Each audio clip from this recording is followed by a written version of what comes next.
আমাদের সহকর্মী মাঝার মাহবুব যুক্ত হবেন আমাদের সঙ্গে।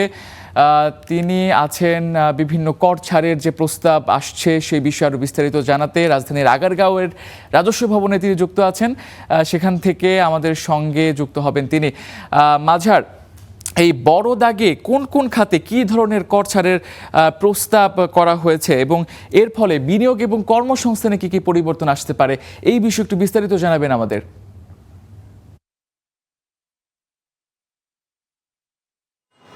তামজিদ, আজকে নতুন অর্থ বছরের নতুন সরকার নতুন বাজেট দিতে যাচ্ছে। সেইখানে এনবিআর কে কিন্তু 6,04,000 কোটি টাকার একটা বড় লক্ষ্যমাত্রা দেওয়া হবে আমরা যতটুকু জানি।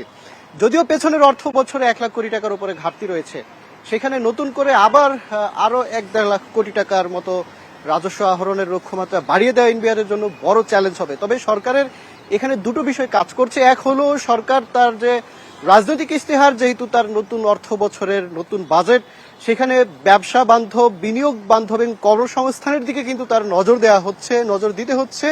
অপরদিকে এনবিআর বরাবরের মতোই যেটা বলে আসছিল যে নানান জায়গা থেকে তারা কর ছাড় তুলে নেবে, সেই জায়গাতে আসলে কঠোর অবস্থানে তো যাওয়া সম্ভব আপাতত দৃষ্টিতে যেটা দেখা যাচ্ছে যে সম্ভব হলোই না, বরঞ্চ আরো বেশ কয়েকটা জায়গাতে ছাড় দেওয়া হচ্ছে। তবে এনবিআর এইখানে কারিগরি দিকগুলো খুব বেশি বিবেচনা করে আসলে এমনভাবে কিছুটা জায়গাতে ছাড় দিয়েছে যেখানে খুব বেশি বড় আসলে যে তাদের রাজস্ব লস হবে বা লোকসান, রাজস্ব কমে যাবে আহরণ, এমনটাও না। এনবিআর এর পক্ষ থেকে আমরা যতটা আসলে জানতে পেরেছি তাদের কাছ থেকে, কারণ তারা বলছে যে নীতিগত সহায়তায় তারা যেই বিনিয়োগ বান্ধব নীতিগত অবস্থানে রয়েছেন, বিনিয়োগ বান্ধব, ব্যবসা বান্ধব এবং কর্মসংস্থান তৈরিতে যেই জায়গাতে তারা নীতি গ্রহণ করছেন, সেইখানে যদি তারা আবার কমপ্লায়েন্স বা করের জাল বিস্তৃত করতে পারে, আবার তাদের যে ঘাটতির জায়গাটাতে শঙ্কা রয়েছে সেটা উঠে আসবে। এইখানে আসলে এনবিআর কে বড় একটা চ্যালেঞ্জের সম্মুখীন হতে হবে।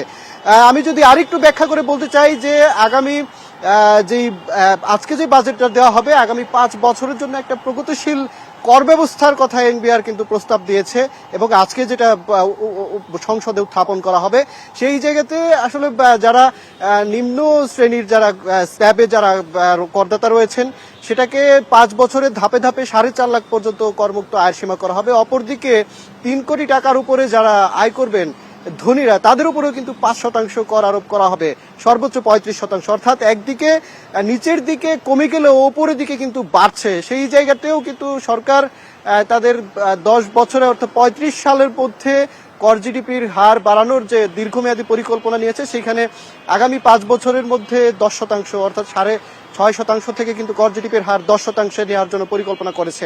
অপরদিকে এনবিআর বলছে যে তারা নানান জায়গাতে উৎসে কর, আবগারি শুল্ক বিভিন্ন জায়গাতে এবং বিভিন্ন পণ্যকে তারা নিত্য পণ্যের তালিকায় নিয়েছে, ছাড় দিয়েছে। সেইখানে তারা আবার ডিজিটালাইজেশনের মাধ্যমে সব ব্যবস্থাকে করের আওতায় আনার যে পরিকল্পনা নিয়েছে, সেটা যদি বাস্তবায়ন হয় এই ক্ষতি পুষিয়ে যাবে, এমনটাই কিন্তু এনবিআর এর কর্মকর্তাদের কাছেও আমরা জানতে পেরেছি। তামজিদ, ধন্যবাদ মাঝার।